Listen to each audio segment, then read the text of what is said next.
ബിസ്മില്ലാഹിർ റഹ്മാനിർ റഹീം. അൽഹംദുലില്ലാഹി വസ്സലാത്തു വസ്സലാമു അലാ റസൂലിഹിൽ അമീൻ. ലോകത്ത് സത്യവിശ്വാസികൾക്ക് അല്ലാഹു സുബ്ഹാനഹു വ തആല നിശ്ചയിച്ച രണ്ട് ആഘോഷങ്ങളിൽ ഒന്ന് നമ്മിലേക്ക് വന്നെത്തിയിരിക്കുകയാണ്. ഈദുൽ ഫിത്ർ. ജീവിതം എങ്ങനെ മുന്നോട്ട് കൊണ്ടുപോകണം എന്ന് നട്ടം തിരിയുന്ന മനുഷ്യന്റെ മുമ്പിൽ അവനെ സൃഷ്ടിച്ച സൃഷ്ടാവ് നൽകിയിട്ടുള്ള അതിമഹത്തായ അനുഗ്രഹം, കഴിഞ്ഞുപോയ വേദഗ്രന്ഥങ്ങളെ സത്യപ്പെടുത്തി കൊണ്ടുവന്നിട്ടുള്ള ലോകത്തിന്റെ സൃഷ്ടാവിന്റെ വചനങ്ങൾ തന്നെയായ വിശുദ്ധ ഖുർആൻ. ആ വിശുദ്ധ ഖുർആൻ അവതീർണമായ മാസത്തിൽ നന്ദിയായി വ്രതം അനുഷ്ഠിച്ചതിന് ശേഷം ഒരു മാസത്തെ വ്രതാനുഷ്ഠാനം പൂർത്തിയാക്കി ഈദുൽ ഫിത്ർ പെരുന്നാൾ ആഘോഷത്തിലേക്ക് നാം പ്രവേശിക്കുകയാണ്. അല്ലാഹു അക്ബർ, അല്ലാഹു അക്ബർ, അല്ലാഹു അക്ബർ, ലാ ഇലാഹ ഇല്ലല്ലാഹ്, അല്ലാഹു അക്ബർ, അല്ലാഹു അക്ബർ വലില്ലാഹിൽ ഹംദ്. അതെ, നോമ്പിന്റെ എണ്ണങ്ങൾ പൂർത്തിയാക്കുന്നതിനും ലോകത്തിന്റെ സട്ടാവ് നമുക്ക് ഹിദായത്ത് നൽകിയതിനും സട്ടാവിനോട് നന്ദി പറഞ്ഞുകൊണ്ട്, ഹംദ് പറഞ്ഞുകൊണ്ട് ഇന്ന് പെരുന്നാൾ ആഘോഷിക്കുമ്പോൾ നമ്മുടെ ഒരു ഉറച്ച തീരുമാനമുണ്ട്. അതെ, വിശുദ്ധ ഖുർആൻ യഹ്ദീ ഹിയ അഖ്വം, ഏറ്റവും നമുക്ക് മാർഗം കാണിച്ചു മാർഗം സ്വീകരിക്കണമെന്ന ഉറച്ച തീരുമാനവും പ്രതിജ്ഞയുമാണ് ഈ സന്ദർഭത്തിൽ നമുക്ക് ഉണ്ടാകേണ്ടത്. വിശുദ്ധ ഖുർആനിന്റെ മാസത്തിൽ നോമ്പ് നമ്മോട് ആവശ്യപ്പെട്ട ആ തഖ്വയുടെ ചെടി നാം വളർത്തുകയായിരുന്നു. അതിന് വെള്ളം കൊടുത്തു, വളം കൊടുത്തു, സാഹചര്യം ഒരുക്കി കൊടുത്തു. ഖുർആനിന്റെ പാരായണത്തിലൂടെ, പഠനത്തിലൂടെ, വിശുദ്ധ ഖുർആൻ കാണാതെ പഠിക്കാൻ ശ്രമിച്ചുകൊണ്ടും ദീർഘമായ ഖിയാം റമദാനിലൂടെ, വിശുദ്ധ ഖുർആനിന്റെ ഉത്ബോധനങ്ങളിലൂടെ, വിശുദ്ധ ഖുർആൻ പറയുന്നതനുസരിച്ച് ഇബാദത്തുകൾ വർദ്ധിപ്പിച്ചുകൊണ്ട്, ലോകത്തിന്റെ സൃഷ്ടാവിന് വേണ്ടി ഉറക്കമൊഴിഞ്ഞുകൊണ്ട്, ദാനധർമ്മങ്ങൾ വർദ്ധിപ്പിച്ചുകൊണ്ട്, മറ്റുള്ളവരുമായി ബന്ധപ്പെട്ട പിണക്കങ്ങൾ തീർത്തുകൊണ്ട്, ജീവകാരുണ്യ സാമൂഹ്യക്ഷേമ പ്രവർത്തനങ്ങൾ ചെയ്തുകൊണ്ട്, സകാത്തിനെ കുറിച്ച് കൂടുതൽ ചിന്തിച്ചുകൊണ്ട്, ജീവിതത്തിന്റെ എല്ലാ രംഗത്തുമുള്ള വിശുദ്ധി ഉറപ്പുവരുത്തുവാനുള്ള ബോധപൂർവമായ ശ്രമങ്ങളിൽ ഏർപ്പെട്ടുകൊണ്ട് നാം തഖ്വയാകുന്ന ചെടിയെ വളർത്തി. ഇപ്പോൾ അത് പടർന്ന് പന്തലിച്ച് നിൽക്കുകയാണ്. ആ ചെടിയെ നാം വെയിലത്ത് വെച്ച് ഉണക്കി കളയരുത്. അതുകൊണ്ട് ആ ചെടിക്ക് നാം വെള്ളം കൊടുക്കണം. റമദാൻ കഴിഞ്ഞാലും ദാനധർമ്മങ്ങളിലൂടെ, ഇബാദത്തുകളിലൂടെ നാം നേടിയെടുത്ത ചൈതന്യങ്ങളെ നിലനിർത്തുന്നതിലൂടെ ആ ചെടിക്ക് നാം സുന്നത്തുകളാകുന്ന വെള്ളം നാം കൊടുത്തുകൊണ്ടേയിരിക്കണം. അങ്ങനെ അതിനെ വിഷം വെച്ചുകൊണ്ട് ഒരിക്കലും നമ്മൾ ഉണക്കിക്കളയരുത്. പലിശയും സ്ത്രീധനവും ലൈംഗിക ആഭാസങ്ങളും ലഹരിയും അതിലെല്ലാമുപരി ശിർക്ക് കലർന്ന ജീവിതവും ബിദ്അത്തുകളുമായി ഒരിക്കലും ആ ചെടിയെ നാം ഉണക്കിക്കളയരുത്. അതാണ് ഇന്നത്തെ ദിവസം നമുക്ക് എടുക്കുവാനുള്ള ഉജ്ജ്വലമായ തീരുമാനങ്ങളിൽ ഒന്ന്. അതോടൊപ്പം തന്നെ ലോകത്തിന്റെ വിവിധ ഭാഗങ്ങളിലുള്ള മുസ്ലിങ്ങളെ കുറിച്ചുള്ള ചിന്ത, ലോകത്തുള്ള മുഴുവൻ ജനങ്ങളെ കുറിച്ചുമുള്ള നന്മയിൽ അധിഷ്ഠിതമായ ചിന്തയും നമ്മോടൊപ്പം ഉണ്ടാകണം. അതെ, ലോകത്ത് പട്ടിണി കിടക്കുന്ന ധാരാളം ആളുകൾ, അതോടൊപ്പം മുസ്ലിം സമൂഹം ഒട്ടേറെ പ്രതിസന്ധികളിലും പ്രയാസങ്ങളിലും മുന്നോട്ട് പോയിക്കൊണ്ടിരിക്കുകയാണ്. കഴിഞ്ഞ 2016 ഒക്ടോബർ 29 കായബാലയത്തിന് നേരെ മിസൈൽ വന്നു. കഴിഞ്ഞ റമദാനിൽ അവസാനത്തെ പത്തിൽ IS-ന്റെ തെമ്മാടികൾ എന്ന് തന്നെ പറയാം, അവർ മദീനയിൽ ചാവേറുകളായി. ഈ പ്രാവശ്യവും ഹറമുകളോടനുബന്ധിച്ച് ചാവേറാക്രമണം ഉണ്ടാകുവാനുള്ള ക്രൂരമായ ശ്രമങ്ങളെ നാം വായിച്ചു. അതേ, ഇസ്ലാമിന്റെ ശത്രുക്കളുടെ ഉന്നം ഹറമുകൾ തന്നെ തിരിച്ചറിയാൻ നമുക്ക് സാധിക്കണം. ലോകത്തിന്റെ സൃഷ്ടാവിന് ഹറമുകളെ സംരക്ഷിക്കാൻ സാധിക്കും, മുസ്ലിം ലോകത്തെ സംരക്ഷിക്കാൻ സാധിക്കും. പക്ഷേ അതിനുള്ള യോഗ്യത നേടിയവരായി ഞാനും നിങ്ങളും മാറുക എന്നതാണ് നമ്മുടെ ദൗത്യം. ആ ദൗത്യം നിർവഹിക്കാൻ നമുക്ക് സാധിക്കണം. ഇന്ത്യ രാജ്യത്തെ സംബന്ധിച്ചിടത്തോളം 33% മാത്രം വോട്ട് ലഭിച്ചവരാണ് ഇവിടെ ഫാഷിസം വളർത്താൻ വേണ്ടി ശ്രമിച്ചുകൊണ്ടിരിക്കുന്നത്. അവർക്കെതിരെയുള്ള പ്രതിരോധം കേവലം മുസ്ലിങ്ങളുടേത് മാത്രമല്ല, മറിച്ച് മതേതര കക്ഷികളുടെ പ്രതിരോധം.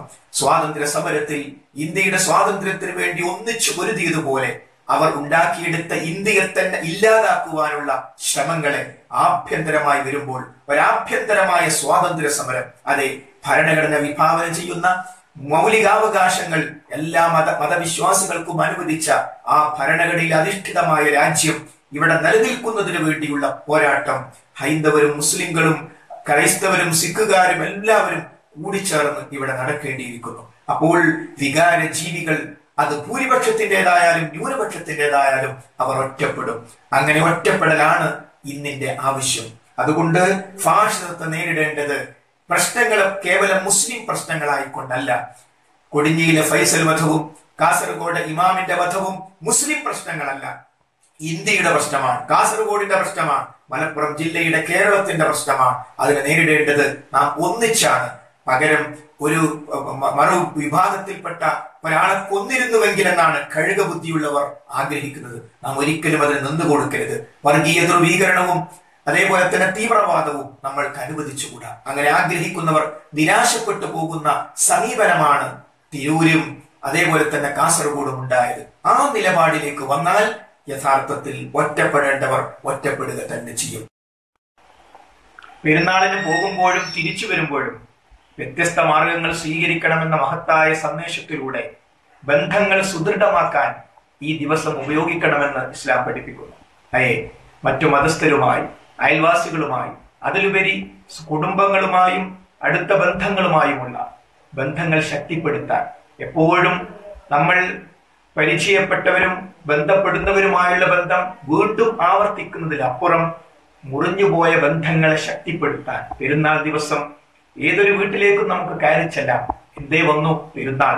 അതെ, പെരുന്നാൾ ഒരു കാരണമായി ഏറെക്കാലമായി മുറിഞ്ഞു നിൽക്കുന്ന ബന്ധങ്ങളെ കൂട്ടിച്ചേർക്കാൻ നമുക്ക് സാധിക്കേണ്ടതുണ്ട്. തകരാറ് അവരുടെ ഭാഗത്താണെങ്കിൽ പോലും തോറ്റുകൊടുക്കുക പരലോകത്തിന് വേണ്ടി. നമ്മുടെ അമലുകൾ ആകാശത്തേക്ക് ഉയരണമെങ്കിൽ സത്യവിശ്വാസികളുമായി വിശിഷ്യാവുള്ള ബന്ധങ്ങൾ കൃത്യമായും പാലിച്ചു മുന്നോട്ട് പോകുന്നുണ്ട് എന്ന് നമ്മൾ ഉറപ്പുവരുത്തണം. 3 ദിവസത്തിലധികം സത്യവിശ്വാസികൾക്ക് പണങ്ങി നിൽക്കാൻ പാടില്ല എന്നത് നമുക്ക് എല്ലാവർക്കും അറിയാവുന്ന പാഠമാണ്. അതോടൊപ്പം ഈ നോമ്പിലൂടെ നാം നേടിയെടുത്തിട്ടുള്ള ക്ഷമ, സഹനം പോലെയുള്ള ഏറ്റവും ഉത്കൃഷ്ടമായ ഗുണങ്ങൾ, വിട്ടുവീഴ്ച മനോഭാവം തുടങ്ങിയവ നിലനിർത്താൻ നമുക്ക് സാധിക്കേണ്ടതുണ്ട്. നമ്മുടെ അലാറങ്ങൾ ഓഫാക്കരുത്. 4 മണിക്ക് ശരാശരി 4 മണിക്ക് അത്താഴം കഴിക്കാൻ നാം തയ്യാറാക്കി വെച്ച അലാറം അവിടെ തന്നെ നിൽക്കട്ടെ. അത്താഴത്തിന്റെ സന്ദർഭത്തിൽ രാത്രിയുടെ അന്ത്യയാമങ്ങളിൽ അവർ പാപമോചനം തേടുന്നവരാണ്. അതെ, ഇന്നലെ വരെ നാം നമസ്കരിച്ച തറാവീഹ് നമസ്കാരം, ആ നമസ്കാരം അവസാനിക്കുന്നില്ല. റമദാൻ മാസത്തിൽ ജമാഅത്തായി നിർവഹിക്കുക എന്ന പുണ്യം ലഭിക്കുക, ആ സുന്നത്ത് നിലനിർത്താൻ നാം ശ്രമിച്ചുവെങ്കിൽ റമദാൻ അല്ലാത്ത കാലത്തും തഹജ്ജുദ് എന്ന പേരിൽ, ഖിയാമുൽ ലൈൽ എന്ന പേരിൽ, വിത്ർ എന്ന പേരിലൊക്കെ ആ നമസ്കാരമുണ്ട്. അതുകൊണ്ട് ആ നമസ്കാരം തുടർത്തുക. അതോടൊപ്പം തന്നെ കഴിയുന്നിടത്തോളം സുന്നത്ത് നോമ്പുകൾ നോൽക്കുവാൻ ആ അലാറം നമുക്ക് ഉപയോഗിക്കാം. അങ്ങനെ ജീവിതത്തിന്റെ ചിട്ട തന്നെ ഒന്ന് മാറ്റി സമയം ക്രമപ്പെടുത്തി സ്വർഗത്തിലേക്ക് പോകുവാനുള്ള ഒരുക്കത്തിന്റെ ഭാഗമായി നമ്മുടെ ജീവിതത്തെ മാറ്റാൻ നമുക്ക് സാധിക്കണം. നമ്മുടെ വീട് ഇസ്ലാമികമാകണം. മിനി തിയേറ്ററുകളായ വീടുകളല്ല നമുക്ക് ആവശ്യം. ഖുർആനിന്റെ ശബ്ദം ഉയരുന്ന, ഇസ്ലാമികമായ അടയാളങ്ങളുള്ള, ആര് വന്നാലും ഇസ്ലാമിന്റെ വെളിച്ചം ലഭിക്കുന്ന സാഹചര്യമുള്ള വീടുകളാക്കാൻ പീസ് റേഡിയോ പോലെയുള്ള ഉന്നതമായ സംവിധാനങ്ങൾ നമ്മുടെ അടുത്തുണ്ട്. ആ സംവിധാനങ്ങളെ നാം ഉപയോഗപ്പെടുത്തുക.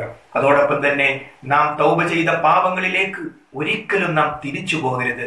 അത് ലോകത്തിന്റെ സർട്ടാവ് അയച്ച പ്രവാചകൻ മുഹമ്മദ് മുസ്തഫ നബി കരീം സല്ലല്ലാഹു അലൈഹി വസല്ലം നമുക്കെതിരെ പ്രാർത്ഥിച്ച, ജിബ്രീൽ അലൈഹിസ്സലാം നമുക്കെതിരെ പ്രാർത്ഥിച്ചത് നമ്മുടെ മേൽ ഫലപ്പെടാൻ കാരണമാകും. മിമ്പറിന്റെ മുകളിലേക്ക് കയറുമ്പോൾ 3 കാര്യങ്ങൾക്ക് വേണ്ടി ജിബ്രീൽ പ്രാർത്ഥിച്ച കാര്യങ്ങളിൽ ഒന്ന്, റമദാൻ ഒരു വ്യക്തിയുടെ അടുത്ത് വന്നു, പക്ഷേ അവന് പൊറുക്കപ്പെട്ടില്ല. ഷഅബാനിൽ നിന്നും റമദാനിലേക്ക് വരുമ്പോഴുള്ള പാപങ്ങൾ ശവ്വാലിലും അങ്ങനെ തന്നെ ഉണ്ടെങ്കിൽ അറിയുക, മലക്കിന്റെ പ്രാർത്ഥന നമുക്കെതിരെയുണ്ട്. റസൂലുള്ളയാണ് അതിന് ആമീൻ പറഞ്ഞത്. അതുകൊണ്ട് ഒരിക്കലും ആ തീയിലേക്ക്, അബദ്ധത്തിലേക്ക് തിരിച്ചു പോകാതെ നന്മയുടെ മാർഗത്തിലുള്ള ശക്തമായ മുന്നേറ്റം, തഖ്വയാകുന്ന ചെടി ഫലഭൂയിഷ്ഠമായി കായ്കനികൾ വിരിയുന്ന രൂപത്തിലേക്ക്, വീഴുന്ന രൂപത്തിലേക്ക് മുന്നോട്ട് പോകുക വഴി നന്മകളുടെ ഒരു വക്താവായി നമ്മൾ മാറുക. ഇസ്ലാമിക പ്രബോധനം ഓരോ മുസ്ലിമിന്റെയും ബാധ്യതയാണ്. നമ്മുടെ രാജ്യമാകട്ടെ അത് മൗലികാവകാശമായി നമുക്ക് വകവെച്ചു തരുന്നു. അതുകൊണ്ട് തന്നെ ഇസ്ലാമായി ജീവിക്കലും അത് അനുഷ്ഠിക്കലും അത് പ്രബോധനം ചെയ്യലും മൗലികാവകാശമായി അംഗീകരിക്കുന്ന ഒരു രാജ്യത്തിന്റെ ജനാധിപത്യവും മതേതരത്വവും നമുക്ക് അംഗീകരിക്കാം. അത് അനിസ്ലാമികമാണ്, കുഫ്റാണ്, അംഗീകരിക്കാൻ പറ്റില്ല എന്ന് ആര് പറഞ്ഞാലും അവർ പ്രമാണത്തിന്റെ അടിസ്ഥാനത്തിൽ സംസാരിക്കണം. ഇവിടെ സ്വാതന്ത്ര്യ സമരത്തിൽ ഹൈന്ദുക്കളും മുസ്ലിങ്ങളും ഒന്നിച്ച് ഖുർആനിന്റെ അടിസ്ഥാനത്തിലാണ് മുസ്ലിങ്ങൾ ഹൈന്ദവരോട് ഇവിടെ യോജിച്ച് സ്വാതന്ത്ര്യ സമരത്തിൽ മുന്നേറിയത്. അതേ ആദർശം തന്നെയാണ് അഹ്ലുസുന്ന വൽ ജമാഅ പഠിപ്പിക്കുന്ന അതേ നിലപാട് കൊണ്ടാണ് ഇന്ത്യ ഒരിക്കലും അരാഷ്ട്രീയവാദം മുന്നോട്ട് വെച്ചുകൊണ്ട് ഇന്ത്യയെ ഒരു ഹൈന്ദവ രാഷ്ട്രമാക്കണം എന്ന ഫാഷിസ്റ്റുകളുടെ ലക്ഷ്യം സാധിപ്പിച്ചു കൊടുക്കുന്ന രൂപത്തിൽ 2/3 ഭൂരിപക്ഷമുണ്ടെങ്കിൽ ഭരണഘടന പോലും മാറ്റാവുന്ന ഒരു രാജ്യത്ത് അതിന് അനുകൂലമായ അവസ്ഥ ഉണ്ടാക്കി കൊടുക്കുക വഴി ജനാധിപത്യം പറ്റില്ല, മതേതരത്വം പറ്റില്ല, വോട്ട് ചെയ്യാൻ പറ്റില്ല എന്ന മുമ്പ് ചിലർ പറഞ്ഞ് തോറ്റുപോയ അവർ പറഞ്ഞ വാദങ്ങളെ തകർത്ത് കളഞ്ഞു. നമ്മൾ ആ തകർത്ത് കളഞ്ഞ വാദങ്ങളെ വീണ്ടും ചവറ്റുകൊട്ടിൽ നിന്ന് പുറത്തെടുക്കാൻ ഒരിക്കലും നമ്മൾ അനുവദിക്കരുത്. അത് രാജ്യത്തിന്റെ തകർച്ചക്ക്, ഭരണഘടനയുടെ തകർച്ചക്ക് കാരണമായി തീരും. അതുകൊണ്ട് ലോകാടിസ്ഥാനത്തിൽ മതേതര രാജ്യത്ത് സ്വീകരിക്കേണ്ട നിലപാട് അഹ്ലുസുന്നത്തി വൽ ജമാഅ പഠിപ്പിച്ചതുപോലെ മറ്റു മതസ്ഥരോട് നീതിയുടെ പേരിൽ സഹകരിച്ചുകൊണ്ട്, നന്മയിൽ സഹകരിച്ചുകൊണ്ട് മുന്നോട്ട് പോവുക എന്ന മുൻഗാമികളായ ഇസ്ലാമിക പണ്ഡിതന്മാർ പഠിപ്പിച്ച നിലപാടുമായി നാം മുന്നോട്ട് പോകണം. അതോടൊപ്പം തന്നെ വൈകാരികത ഒരിക്കലും നമ്മെ നയിക്കരുത്. പ്രശ്നങ്ങളെ അവധാനതയോടുകൂടി കാണാൻ, ഇസ്ലാമികമായ പരിഹാരങ്ങളിലേക്ക് എത്തിച്ചേരാൻ നമുക്ക് സാധിക്കേണ്ടതുണ്ട്. അതെ, സ്വർഗം റയ്യാൻ എന്ന കവാടത്തിലൂടെ സ്വർഗത്തിലേക്ക് പോകലാണ് നമ്മുടെ ലക്ഷ്യം. ആ കവാടത്തിന്റെ അടുത്തെത്തിയിട്ട് നാം ഒരിക്കലും തിരിച്ചു പോരരുത്. നാം ജമാഅത്ത് നമസ്കാരത്തിന് പോയ പള്ളി അവിടെ തന്നെയുണ്ട്. സുബഹ് ജമാഅത്ത് ഇനിയും നടക്കും. നമ്മൾ അവിടെ പോകണം. പള്ളിയുമായുള്ള ഹൃദയബന്ധം നാം തുടർത്തുക. അതെ, പള്ളികൾ ഭൂമിയിലെ ഏറ്റവും വിശിഷ്ട സ്ഥലങ്ങളാണ്. അവിടേക്ക് വലതുകാല് വെച്ച് അല്ലാഹുമ്മ ഫ്തഹ് ലി അബ്വാബ റഹ്മതിക എന്ന് പറഞ്ഞുകൊണ്ടാണ് നാം കയറേണ്ടത്.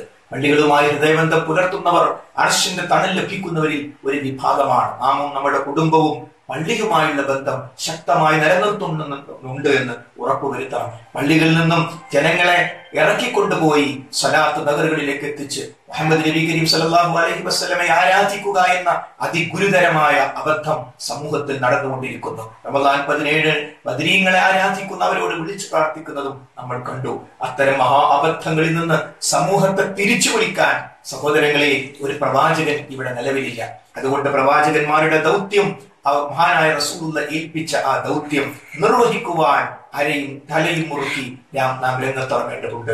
അതോടൊപ്പം വിശുദ്ധ ഖുർആനിന്റെയും ഹദീസിന്റെയും അധ്യാപനങ്ങളെ നിഷേധിക്കുന്ന, ലോകത്ത് തർക്കമില്ലാത്ത, സംസം വെള്ളത്തിന് യാതൊരു പോരിശയുമില്ല, അതിന്റെ പ്രത്യേകതകൾ പറയുന്ന ഹദീസുകൾ ദുർബലമാണെന്നും, ഹജറുൽ അസ്വദുമായി ബന്ധപ്പെട്ട ഹദീസുകൾ ദുർബലമാണെന്നും, ബദറിൽ മലക്ക് ഇറങ്ങിയിട്ടില്ല തുടങ്ങിയ അതിഗുരുതരമായ ഇസ്ലാമിൽ നിന്ന് പുറത്തു പോകുന്ന ഖുർആൻ ഹദീസ് നിഷേധങ്ങൾ താണ്ഡവമാടിക്കൊണ്ടിരിക്കുമ്പോൾ അത്തരം അബദ്ധങ്ങളിൽ പെട്ടുപോയ ആളുകളെ തിരിച്ചു വിളിക്കാൻ നാം മാത്രമേ ഉള്ളൂ.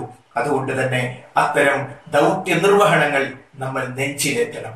എന്നിട്ട് ലോകത്തിന്റെ സൃഷ്ടാവിനോട് പ്രാർത്ഥിക്കുക. അതെ, നമുക്ക് ആരോടും വെറുപ്പില്ല. ശിർക്ക് ചെയ്യുന്നവരോടും ഹദീസ് നിഷേധങ്ങളിലേക്ക് പോകുന്നവരോടും സ്വാർത്ഥ താല്പര്യങ്ങളുമായി പോകുന്നവരോടും എല്ലാം നമുക്ക് സ്നേഹമാണ് വേണ്ടത്. അവർ യഥാർത്ഥ മാർഗത്തിലേക്ക്, ഇസ്ലാമിന്റെ മാർഗത്തിലേക്ക് എത്തണം. അങ്ങനെ സ്നേഹം തുളുമ്പുന്ന, ആത്മാർത്ഥമായ സ്നേഹം പുറത്തേക്ക് വരുന്ന ഒരു പെരുന്നാളായി ഈ പെരുന്നാൾ മാറാൻ നാം ആഗ്രഹിക്കുക. എനിക്ക് വേണ്ടി നിങ്ങളും, നിങ്ങൾക്ക് വേണ്ടി ഞാനും പ്രാർത്ഥിക്കുക. പ്രാർത്ഥനയാണ് നമ്മുടെ ആയുധം. അല്ലാഹു സുബ്ഹാനഹു വ തആല റയ്യാൻ എന്ന കവാടത്തിലൂടെ നമ്മെ സ്വർഗത്തിലേക്ക് പ്രവേശിപ്പിക്കുമാറാകട്ടെ. എല്ലാവർക്കും ഈദുൽ പെരുന്നാൾ, ഈദുൽ ഫിത്ർ ആശംസകൾ നേരുന്നു. അല്ലാഹു അക്ബർ, അല്ലാഹു അക്ബർ, അല്ലാഹു അക്ബർ, ലാ ഇലാഹ ഇല്ലല്ലാഹ്, അല്ലാഹു അക്ബർ, അല്ലാഹു അക്ബർ, വലില്ലാഹിൽ ഹംദ്. അസ്സലാമു അലൈക്കും വറഹ്മത്തുള്ളാഹി വബറകാതുഹു.